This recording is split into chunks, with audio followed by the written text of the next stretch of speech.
Boa noite, queridos. Pode não, Lilian. Pode entrar, não. Boa noite. Bora lá? Bora continuar, né? Nossa disciplina em ética e serviço social, tá certo? Eu quero que a gente... A semana passada, e era 13, né? A internet não deu.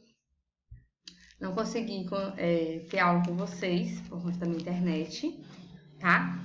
E eu queria que essa semana a gente tivesse 2 encontros, para na próxima terça-feira, dia 27, a gente fazer nossa prova como sem falta, tá bom? Nós vamos hoje ver, dia 20/10 de 2020, a resolução 845 de 2018, certo? Nós vimos até aqui exatamente as 5 resoluções mais importantes, as 5 resoluções que caem em concurso, sim. 5 resoluções mais importantes, as 5 que caem em concurso. Claro que tem outras, tá? Sempre o Cefes lança resoluções, por isso a importância de que vocês já estão no 7º período, né? Já estão no 6º, estão adentrando no 7º período, que fiquem sempre de olho no site do Cefes. O ideal é que vocês entrem no site do Cefes, botam no Google Cefes, que vai aparecer, que é o Conselho Federal de Serviço Social, que vai ter toda e qualquer informação da nossa profissão. O primeiro local que sai é lá. Então, lá é nosso local de divulgação de informações referente à nossa profissão. Então, eu gostaria muito que vocês sempre tivessem ligados no site. Outra informação importante, vocês, a partir de agora, vocês já estão entrando na reta final, né? Estão vindo para a curva já, 7º e 8º período. Construção do TCC de vocês. No site do Cefes também tem livros. Quando vocês forem fazer o TCC de vocês, tem livros lá que podem dar suporte para o TCC. E vamos largar de conversa e embora para a nossa resolução. O mesmo esquema. Eu vou ler toda a resolução e ao passo eu vou estar explicando, tá bom? E hoje nós vamos fazer diferente. Eu vou abrir uma atividade para vocês responderem sobre a resolução, tá bom? Vamos lá, vamos começar. Vou ficar pequenininha agora. A resolução do Cefes 245 de 2018, ela é novinha, né? Tem 2 anos. Qual é a ementa dela? Dispõe sobre a atuação profissional do assistente social em relação ao processo transexualizador. Vamos lá, vou descer, vamos ver aqui as considerações, considerando. Vamos para o artigo já. Resolve. O que ficou resolvido? Gente, vale lembrar que essas resoluções, como é que são feitas? Tá bem aqui, ó, aprovação, considerando a aprovação do presente resolução pelo Cefes em reunião de 24 de fevereiro. Então, tudo que é resolvido, todas essas resoluções, elas são feitas através de reunião no próprio Cefes, tá certo? Da categoria, não é um assistente social que resolve isso. O Cefes, ele representa a nossa categoria. Por isso a importância de a gente estar sempre nos atualizando e sempre tendo acesso a esse site. O artigo 1º, os assistentes sociais deverão contribuir no âmbito de seu espaço de trabalho para a promoção de uma cultura de respeito e da diversidade de expressão, a identidade de gênero a partir de reflexões críticas acerca dos padrões de gênero estabelecidos socialmente. Ok? Nós temos que garantir que nosso usuário, no espaço da nossa atuação, ele tenha a liberdade de se expor, independente da identidade de gênero e a gente não pode permitir nenhum tipo de brincadeiras, de ironias, tá certo? Como é que eu não permito, Thalita? Quando a gente está trabalhando no órgão, eu tenho que falar para a equipe, gente, nós somos profissionais que precisamos estar em constante capacitação, tá? No próprio Código de Ética. E nós temos que repassar essas capacitações para as pessoas que trabalham com a gente, para o administrativo, para o vigia, certo? Porque às vezes a gente não faz, não tira gracinha com o nosso usuário, mas o vigia faz, o vigia sorri, o motorista, o agente administrativo. Então essa capacitação não é só nossa, ela é contínua com a equipe que a gente trabalha. E a equipe, ela nivela com a gente, tá bom? Artigo 2º, é competência do ou da assistente social prestar acompanhamento a sujeitos que buscam transformações corporais em consonância com as suas expressões de identidade de gênero. Não sei se vocês assistem novela, creio que não, mas se assistirem, tá passando aí A Força do Querer, de uma moça, né? Deu certinho com essa aula.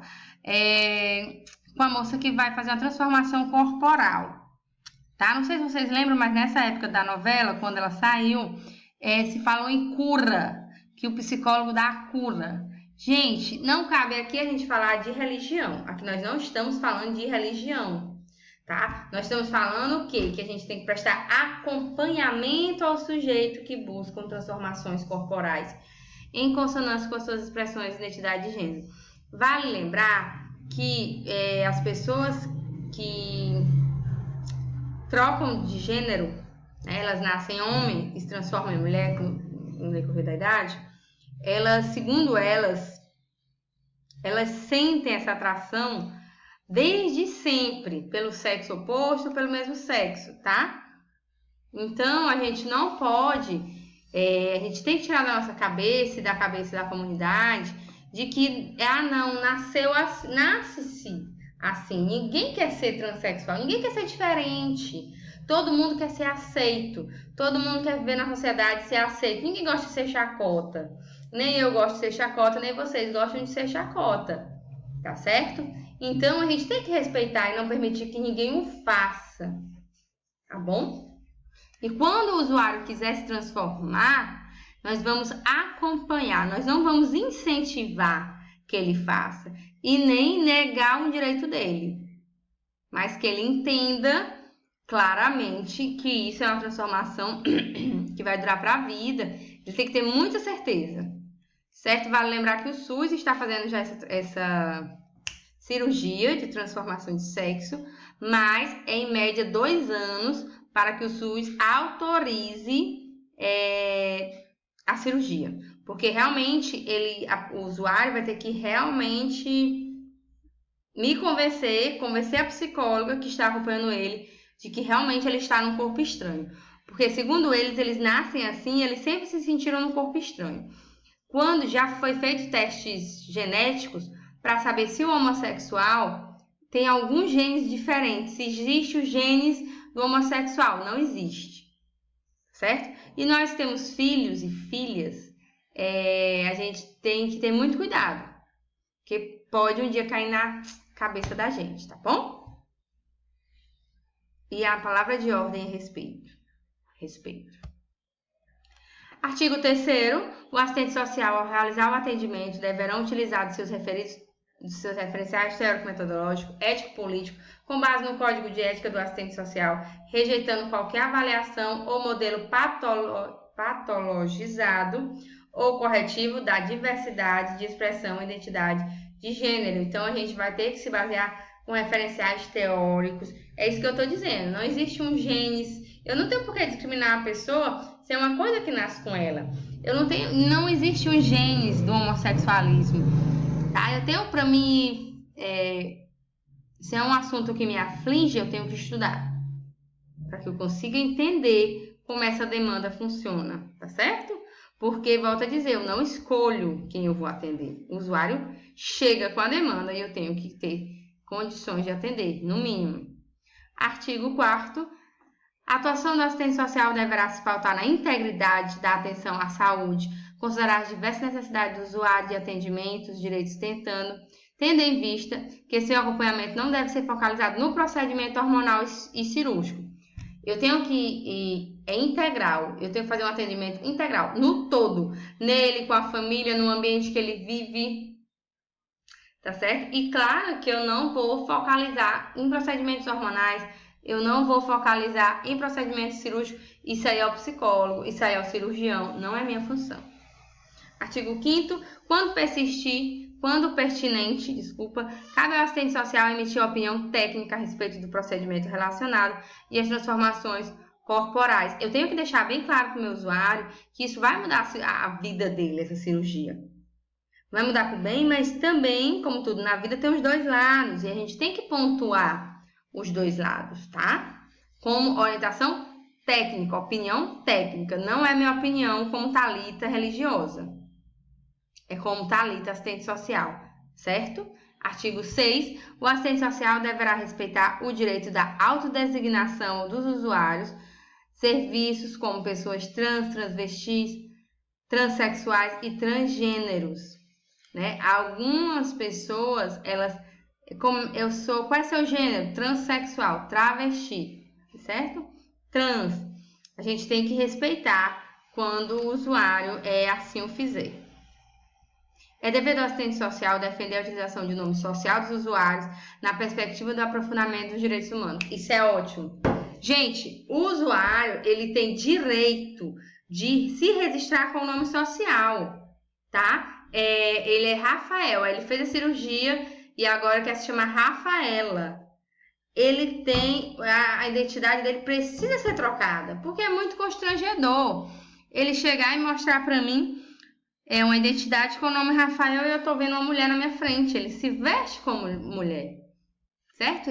Então, a gente tem, é dever da gente defender a utilização do seu nome social. Eu não posso permitir que outras pessoas chamem ele de Rafael, se ele se identifica como Rafaela, se ele já fez a cirurgia, e mesmo que ele não tenha feito, mesmo ele não tendo feito a cirurgia, é uma identificação nossa. Tem pessoas, não sei se cabe aqui a vocês, mas tem pessoas, por exemplo, meu nome é Thalita, minha família me chama de Tatá.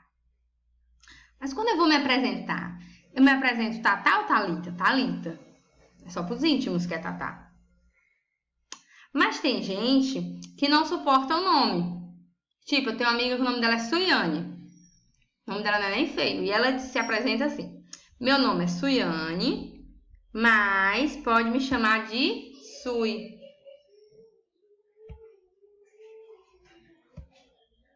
Então, ela se apresenta assim: meu nome é Suiane, pode me chamar de Sui. Eu não me apresento assim. Mas como para ela é importante esse nome social Sui, né? Ela permite que todo mundo do convívio dela a chame de Sui.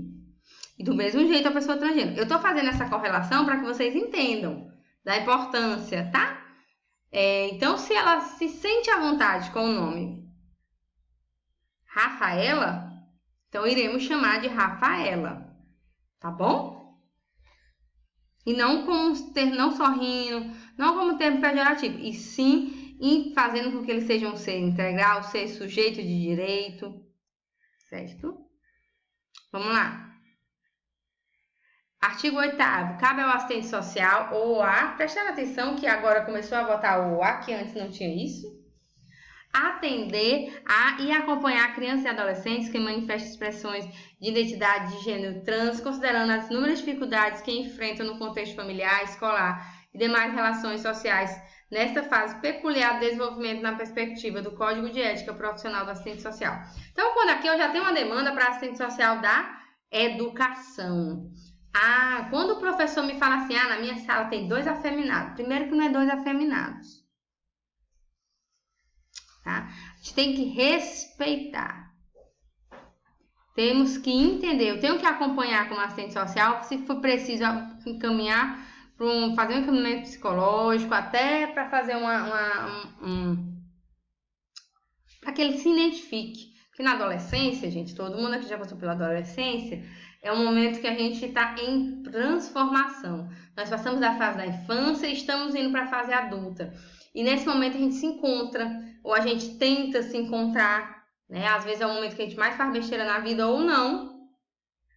É um momento que é muito tranquilo e na adolescência a gente faz, numa fase adulta faz besteira. É muito contraditório, mas o que a gente sabe é que na adolescência é um momento de se identificar. A gente precisa se reconhecer. Eu sou a Thalita, filha da fulana, faço isso, gosto daquilo, não gosto daquilo, não aceito certas situações. Então eu começo a criar características, a ser a Thalita, fazer a Thalita na adolescência. E na adolescência, tá, até os 18 anos, teremos que ter esse suporte. Eu acredito que todo adolescente precisaria de um suporte psicológico, porque a carga de hormônio, tudo para o adolescente numa dimensão muito grande. Vocês já foram adolescentes, vocês sabem exatamente o que eu estou dizendo. Artigo 9º, oh meu Deus, vamos lá, voltando. Agora eu vou fechar esse vídeo, no próximo vídeo a gente se encontra, tá? Paramos no artigo 9º.